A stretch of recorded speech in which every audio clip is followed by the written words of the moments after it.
घायल हूं इसीलिए घातक हूं। साल 2025 की ब्लॉकबस्टर धुरंधर में रणवीर सिंह के इस डायलॉग की गूंज अभी भी थिएटर्स में सुनाई दे रही है। लेकिन क्या आप जानते हैं कि धुरंधर से बहुत पहले हिंदी फिल्मों में एक सुपरस्टार आया जिसकी दहाड़ से अभी भी थिएटर गूंज उठते हैं। यह कहानी है बॉलीवुड के quintessential macho man, the mass Maharaja Sunny Deol की।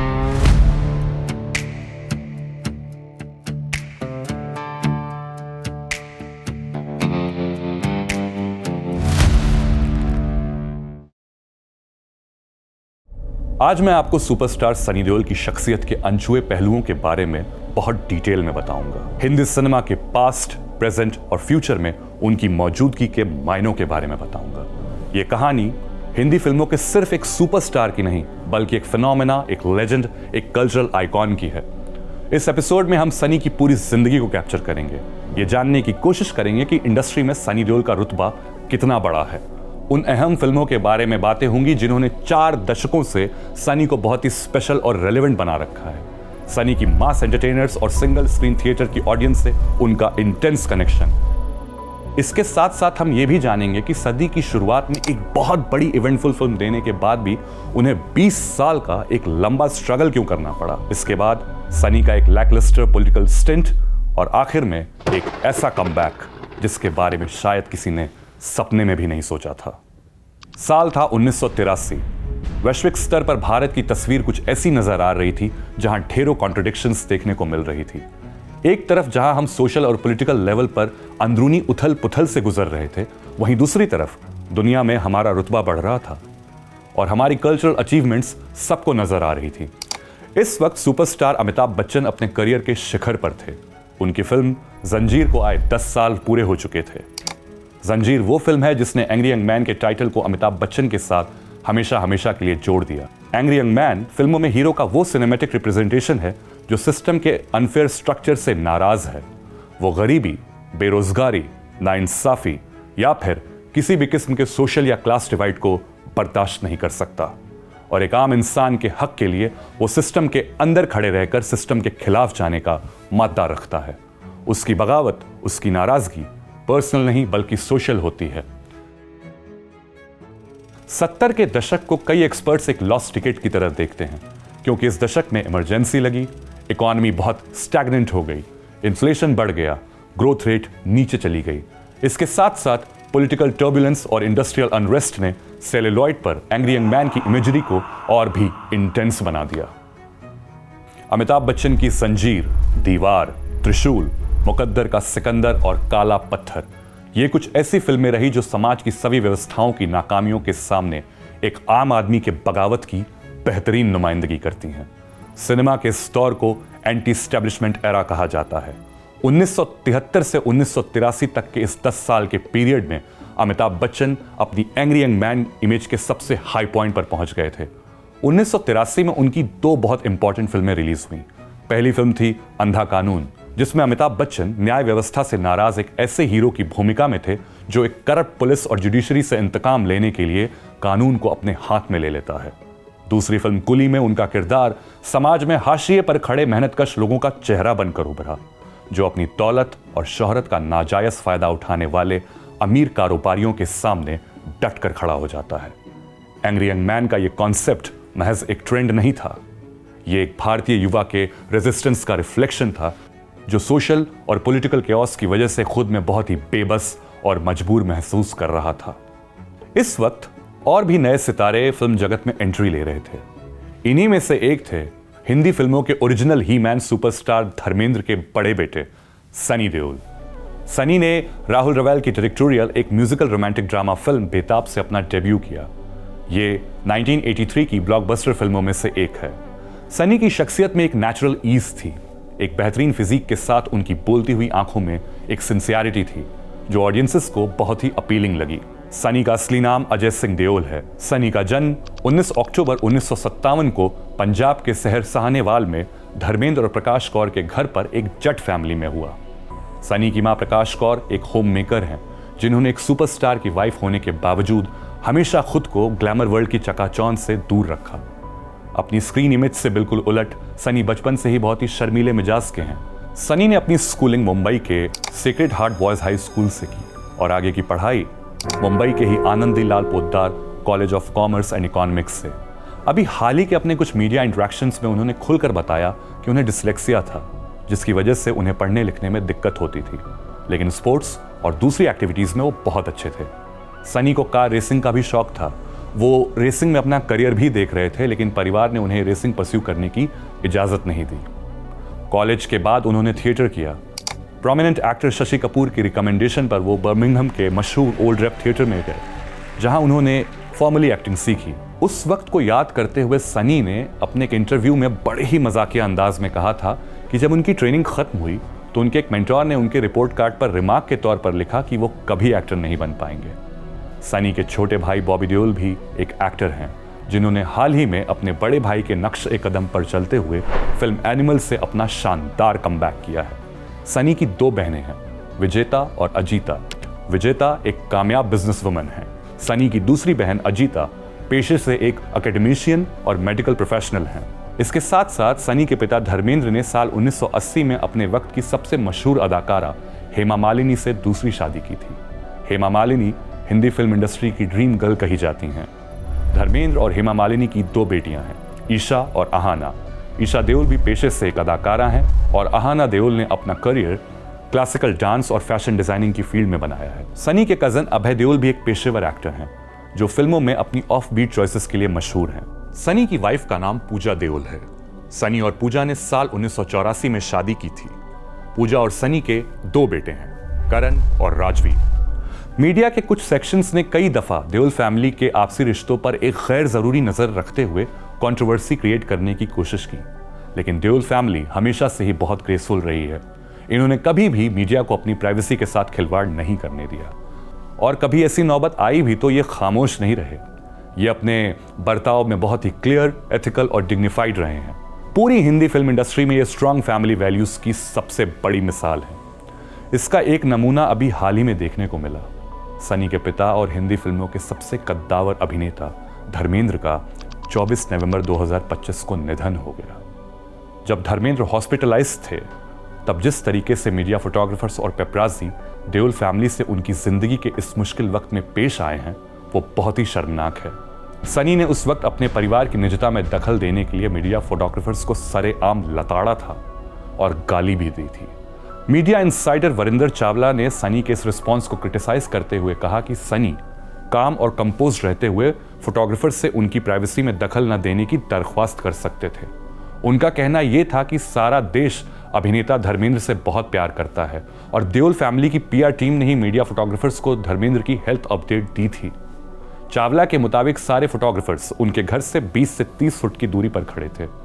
यहाँ हमें ये ज़रूर समझना चाहिए कि माँ बाप की तबीयत खराब होने पर या उनके गुजर जाने के बाद बहुत क्लोज फैमिली मेंबर्स, मसलन 2 भाई भी उस पीरियड को या उस लॉस को एक जैसा महसूस नहीं करते। इस घड़ी में वो इमोशनली एक दूसरे से दूर भी हो सकते हैं, क्योंकि भले ही 2 लोगों का मसला या उनका दुख साझा हो, लेकिन उन हालातों में मिल रहे दर्द को बयां करने का उन दोनों का तरीका बिल्कुल अलग होगा। बेताब के बाद सनी फिल्म सोनी माहिवाल में फिर से एक रोमांटिक अवतार में नजर आए। गौरतलब यह है कि ये एक इंडो रशियन फिल्म थी, जो कि 1983 में एक बहुत बड़ी म्यूजिकल और कमर्शियल सक्सेस साबित हुई। अब आया साल 1984।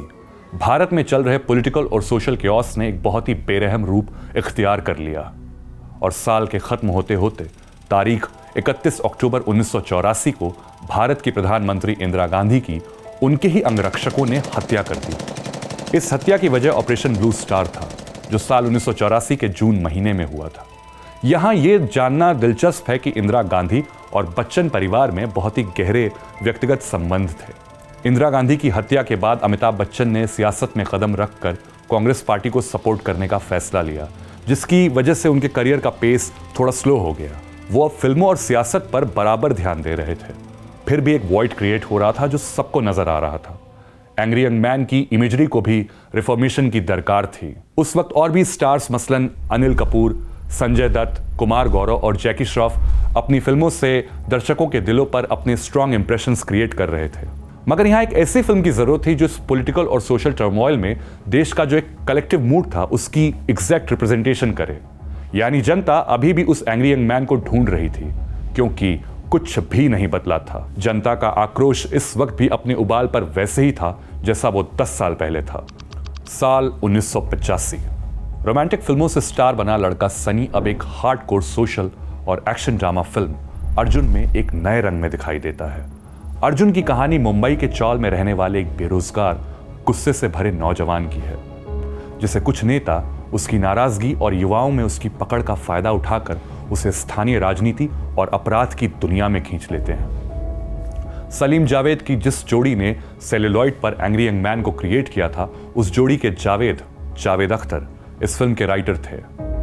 दर्शकों के कलेक्टिव मूड की रिप्रेजेंटेशन बनकर उनका angry young man Sunny Deol के फॉर्म में उन्हें दोबारा मिल गया था, और इस फिल्म से सनी देओल को हिंदी फिल्म इंडस्ट्री में अपनी नीश, अपनी रियल ऑडियंस मिली। अर्जुन में सनी एक पढ़े लिखे शहरी युवा के किरदार में थे। आगे चलकर उन्होंने ग्रामीण परिवेश में रहने वाले युवाओं को भी बहुत शानदार तरीके से अपनी फिल्मों में पोर्ट्रे किया। डकैत और यतीम सनी के एक एक्टर के तौर पर उनकी रेंज का सबूत बनकर सामने आई। वहीं त्रिदेव जैसी मल्टी स्टारर फिल्म ने सनी को कमर्शियल स्पेस में एक स्ट्रॉन्ग पोजीशन दी। नसीरुद्दीन शाह, जैकी श्रॉफ, माधुरी दीक्षित और अमरीश पुरी जैसे मंझे हुए कलाकारों के सामने सनी ने अपनी सॉलिड प्रेजेंस रखी। सनी के पास क्रिटिक्स की पॉजिटिव रिकॉग्निशन थी, कमर्शियल सक्सेस थी। इसी दरमियान सन 1990 में आई फिल्म घायल। इस फिल्म ने सनी देओल को एक सर्टिफाइड सुपरस्टार बना दिया। घायल की कहानी में पूरे का पूरा पॉलिटिकल और लीगल सिस्टम एक क्रिमिनल को प्रोटेक्ट करता है।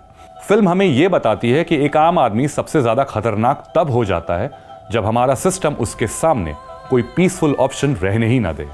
यहां दिलचस्प यह है कि अमिताभ बच्चन का एंग्री यंग मैन वाला वर्जन सिस्टम के अंदर खड़े रहकर इसके खिलाफ लड़ता है, मगर सनी देओल वाले वर्जन में हमारा एंग्री यंग मैन सिस्टम के बाहर जाकर इसे ललकारता है। 70s वाले वर्जन में हम हमारे हीरो को गरीबी, बेरोजगारी, सोशल और क्लास डिवाइड से लड़ते हुए देखते हैं। वहीं 90s वाले वर्जन में हम उसे करप्ट लीगल और पॉलिटिकल सिस्टम के साथ साथ देश के बाहरी दुश्मनों से भी सीधे तौर पर लड़ते हुए देखते हैं। यहां से एंग्री यंग मैन की टोनैलिटी को सनी ने और भी रिफॉर्म कर दिया। जहां पहले हमारे हीरो का कन्फ्रंटेशन स्टाइल रिबेलियस और आयरॉनिक था, सनी ने उसे बहुत ही एक्सप्लोसिव और मोरल बना दिया था। इसकी तस्वीर बहुत ही क्लियरली हमें दामिनी और घातक जैसी फिल्म में दिखाई देती है। दामिनी हमसे ये सवाल पूछती है कि जब हमारी अदालतें एक आम नागरिक को इंसाफ देने में देरी लगाएं, तो फिर वो आम नागरिक क्या करे। घातक जुर्म के सामने समाज की खामोशी को ललकारती है। घायल, दामिनी और घातक के डायरेक्टर राजकुमार संतोषी ने सनी देओल की रॉ इंटेंसिटी को बखूबी पहचान लिया था। सनी की डायलॉग डिलीवरी से थिएटर गूंज उठे थे। उतार कर फेंक दो ये वर्दी और पहन लो बलवंत राय का पट्टा अपने गले में। तारीख पर तारीख, तारीख पर तारीख, तारीख पर तारीख मिलती रही है, लेकिन इंसाफ नहीं मिला। मिली है तो सिर्फ ये तारीख। ये मजदूर का हाथ है कातिया, लोहा पिघलाकर उसका आकार बदल देता है। ये ताकत खून पसीने से कमाई रोटी की है। मुझे किसी के टुकड़ों पर पलने की जरूरत नहीं। ये डायलॉग्स एक एक्टर के महज लफ्ज नहीं थे, ये पब्लिक के लिए स्लोगन्स बन चुके थे। घायल और दामिनी के लिए सनी देओल को नेशनल अवार्ड से सम्मानित भी किया गया। सनी देओल मर्दानगी की जो डेफिनेशन हमारे सामने रख रहे थे, वो स्टाइलिश होने से कहीं ज्यादा इमोशनल थी। ये 90 के दशक की शुरुआत थी। इंडिया की इकोनॉमी में स्ट्रक्चरल एडजस्टमेंट्स हुई। ये इकोनॉमिक लिबरलाइजेशन था। इसमें सरकार ने देश की अर्थव्यवस्था को दुनिया के लिए खोल दिया। इसका ऑब्जेक्टिव भारत की अर्थव्यवस्था को ज्यादा मार्केट ओरिएंटेड और कंजम्पशन ड्रिवन बनाना था। इस रिफॉर्म की झलक हमें फिल्मों में भी दिखने लगी। इस वक्त शाहरुख खान, सलमान खान, आमिर खान, अजय देवगन, अक्षय कुमार और सुनील शेट्टी जैसे एक्टर्स ने फिल्मों में डेब्यू किया। इनमें से अजय, अक्षय और सुनील उसी ऑडियंस को केटर कर रहे थे जो ग्रामीण इलाकों में बसी हुई थी। इन तीनों ने भी सनी देओल की एंग्री यंग मैन वाली रॉ इंटेंसिटी को अपनी परफॉर्मेंस में ब्लेंड किया, जबकि शाहरुख, सलमान और आमिर बहुत रिफाइंड अर्बन हीरो की तरह ऑडियंसेस के सामने आए। इनकी ऑडियंसेस का प्राइम बेस मेट्रो सिटीज बनी। इतने सारे बदलाव के बावजूद सनी हर साल ढेरों फिल्में कर रहे थे और इंडस्ट्री के स्ट्रॉन्गेस्ट क्राउड पुलिंग एक्टर बन गए थे। अब जिक्र उस किस्से का जिसमें हमें सनी की प्रोफेशनल अंडरस्टैंडिंग और उनके बिलीफ सिस्टम के बारे में पता चलता है। साल था 1993। हिंदी फिल्मों के लेजेंडरी फिल्म मेकर स्वर्गीय यश चोपड़ा चांदनी और लम्हे जैसी म्यूजिकल रोमांस ड्रामा बनाने के बाद अपनी अगली फिल्म डर पर काम कर रहे थे। ये फिल्म एक साइकोलॉजिकल रोमांस ड्रामा थी। इस फिल्म ने हिंदी फिल्मों में ट्रेडिशनल हीरो और विलेन के नैरेटिव को काफी हद तक बदल कर रख दिया। इसमें सनी देओल के साथ जूही चावला और शाहरुख खान जैसे सितारे काम कर रहे थे। शाहरुख उस वक्त के उभरते हुए सितारे थे जिनसे दर्शकों को बहुत ज्यादा एक्सपेक्टेशंस थी, और हम ये जानते हैं कि आगे अपने करियर में शाहरुख दर्शकों की उम्मीद पर सिर्फ खरे नहीं उतरे बल्कि उससे बहुत आगे भी निकल गए। डर से पहले हमने हिंदी फिल्मों की कहानियों का इमोशनल एंकर फिल्मों के ग्रे कैरेक्टर्स को बनते हुए देखा था, जिसे हम एंटी हीरो भी कहते हैं। इसकी सबसे बड़ी मिसाल यश चोपड़ा की ही फिल्म दीवार में अमिताभ बच्चन का निभाया विजय का किरदार है। गौरतलब यह है कि विजय की एक किरदार के तौर पर मोरल ग्रेविटी बहुत हाई थी। वो एक नाकाम सिस्टम से निराश और गलत सर्कमस्टांसेस में फंसा हुआ एक अच्छा इंसान था, मगर डर में ये नैरेटिव एक बिल्कुल अलग शेप ले रहा था। यहां फिल्म का विलन, जो कि एक इमोशनल और ऑब्सेसिव स्टॉकर था जिसके नेचर में एक्सट्रीम साइकोपैथिक टेंडेंसीज थी, जो जहनी तौर पर बीमार था, इस फिल्म में दर्शकों का इमोशनल एंकर बनने वाला था। इसके मायने ये हुए कि फिल्म डर का इमोशनल वेटेज इस ऑब्सेसिव स्टॉकर की तरफ ज्यादा था, और ये किरदार इस फिल्म में शाहरुख खान निभा रहे थे। हुआ यूं कि फिल्म के निर्देशक यश चोपड़ा ने फिल्म की शूटिंग और एडिटिंग के दौरान इस किरदार को इतना थ्रिलिंग बना दिया कि फिल्म का morally upright hero Sunny Deol film के विलन शाहरुख खान के सामने बहुत फीके लगने लगे। सनी का सारा मसला फिल्म के सीन में उनके कैरेक्टर के ट्रीटमेंट को लेकर था। फिल्म का एक सीन है जहां पर शाहरुख का किरदार सनी पर खंजर से वार करता है। सनी, जो कि फिल्म में कमांडर की भूमिका निभा रहे थे, वो इससे कन्विंस्ड नहीं थे। वो इस पर तो राजी थे कि शाहरुख का किरदार उन पर पीछे से वार कर सकता है, लेकिन उनके मुताबिक एक कमांडर होने के नाते उनके कैरेक्टर में इतनी अवेयरनेस तो जरूर होगी कि वो उस पर सामने से होने वाले अटैक से खुद को बचा सके। सनी, जो कि इस फिल्म में पॉजिटिव कैरेक्टर प्ले कर रहे थे, उन्होंने निर्देशक यश चोपड़ा के सामने ये बात रखी कि एक अननेसेसरी थ्रिल को क्रिएट करने की वजह से कहानी की मोरल क्लैरिटी पर असर पड़ रहा है। मगर यश चोपड़ा ने सनी की इस बात को सिरे से खारिज कर दिया, बिल्कुल नजरअंदाज कर दिया। अंजाम यह हुआ कि निर्देशक यश चोपड़ा की सीनियरिटी और उनके ओहदे की इज्जत करते हुए सनी घुटे हुए ज़हन के साथ शूट करते रहे। वो सारे इंस्ट्रक्शन सुन रहे थे और चुपचाप अपनी जीन्स ट्राउजर की पॉकेट्स में हाथ डाले उस माहौल में काम कर रहे थे। फिर एक लम्हा आया जहां उनके सब्र का बांध टूट गया। उन्हें यह एहसास नहीं हुआ कि अपने गुस्से में उन्होंने अपनी ही जीन्स फाड़ दी है। सेट पर मौजूद कास्ट और क्रू के सभी लोग इस मंजर को देखकर घबरा गए। इस वाकये के बाद सनी देओल ने कभी यश चोपड़ा के साथ काम नहीं किया और 30 सालों तक सनी और शाहरुख एक दूसरे से बिल्कुल दूर ही रहे।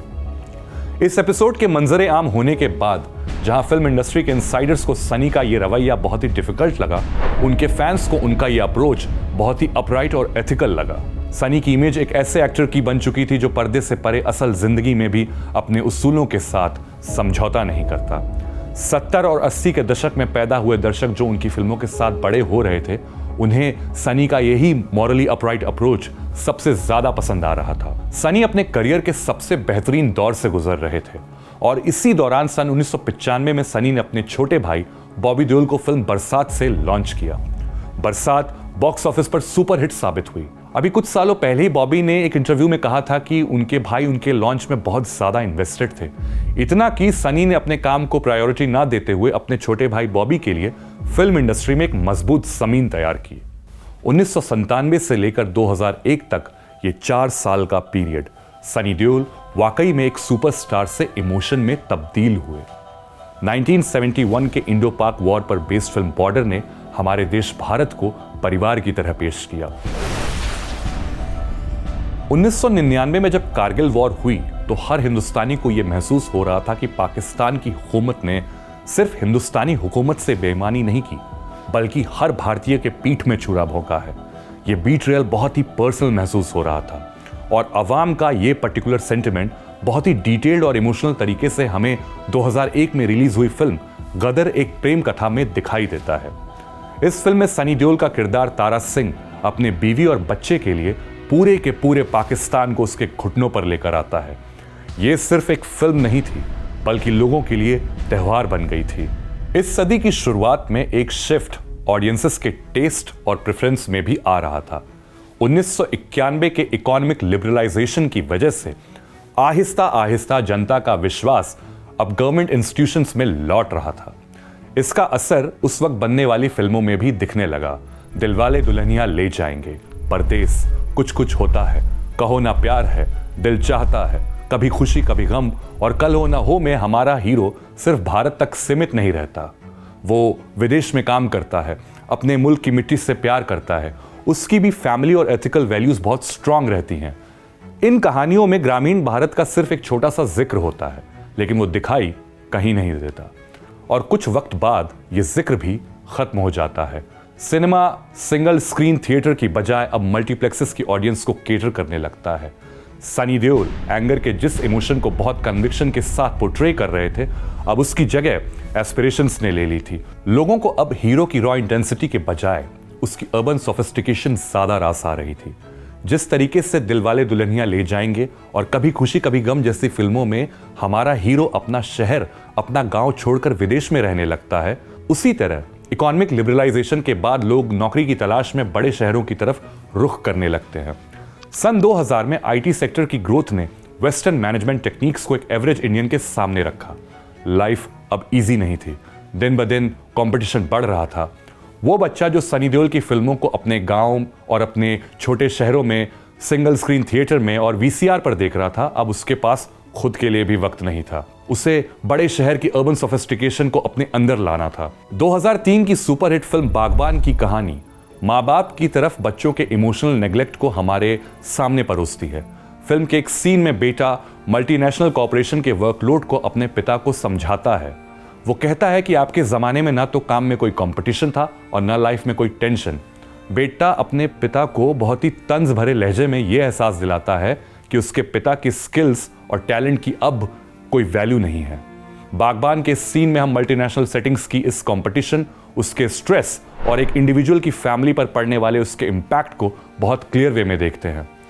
सनी देओल की ऑडियंस एक फैमिली ऑडियंस थी, जहां उनकी फिल्मों को थिएटर के बाद एक कम्युनिटी एक्सपीरियंस की तरह गांव और मोहल्ले के लोग एक साथ देखा करते थे। मगर अब गांव और मोहल्लों में भी परिवार बिखर रहे थे और यहीं सनी देओल की ऑडियंस भी बिखर गई।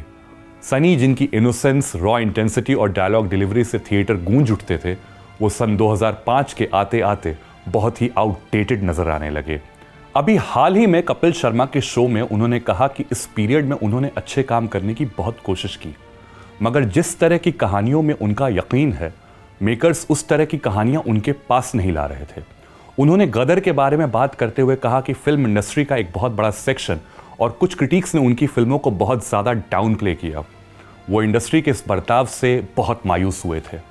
इस पूरे पीरियड में 2007 में आई फिल्म अपने और 2011 में आई फिल्म यमला पगला दीवाना ने कुछ हद तक उनके ढल चुके करियर में थोड़ी जान फूकी, मगर यह काफ़ी नहीं था। 2016 में सनी अपनी फिल्म घायल का सीक्वल घायल वंस अगेन लेकर आते हैं। इसे सनी ने खुद ही डायरेक्ट किया था। इसे उनके डाई हार्ड फैंस ने तो ज़रूर देखा, मगर यह फिल्म भी पहली घायल जितनी दमदार नहीं थी।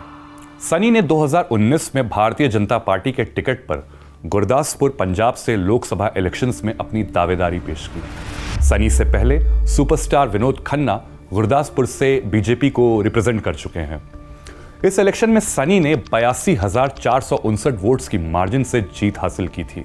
फिल्मों की मल्टी डायमेंशनल रेंज की वजह से सनी पंजाब के बड़े हिस्से को रिप्रेजेंट करते हैं।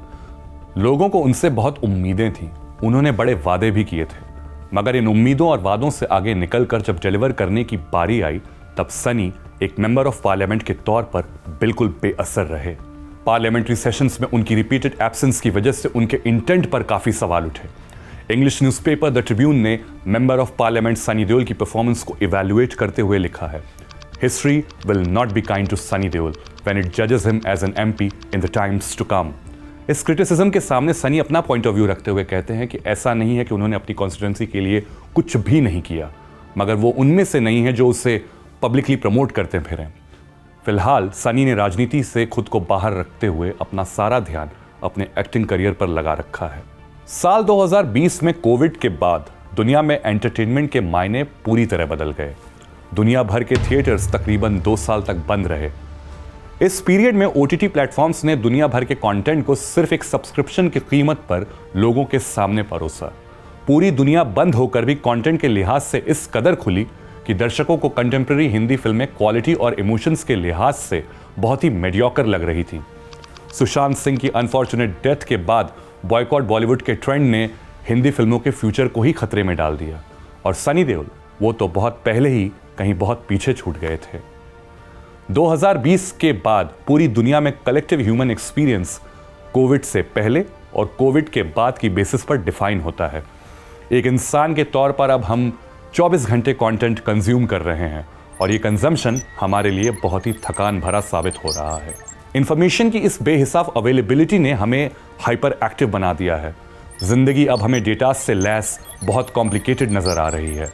अक्सर हम पुराने दिनों की सिंप्लिसिटी को याद करते हुए बहुत नॉस्टैल्जिक महसूस करने लगते हैं और सोचते हैं कि काश वो वक्त लौट आए जहां सब कुछ कितना आसान था। लोगों के माइंडसेट में आया ये शिफ्ट सनी के करियर के लिए वरदान साबित हुआ।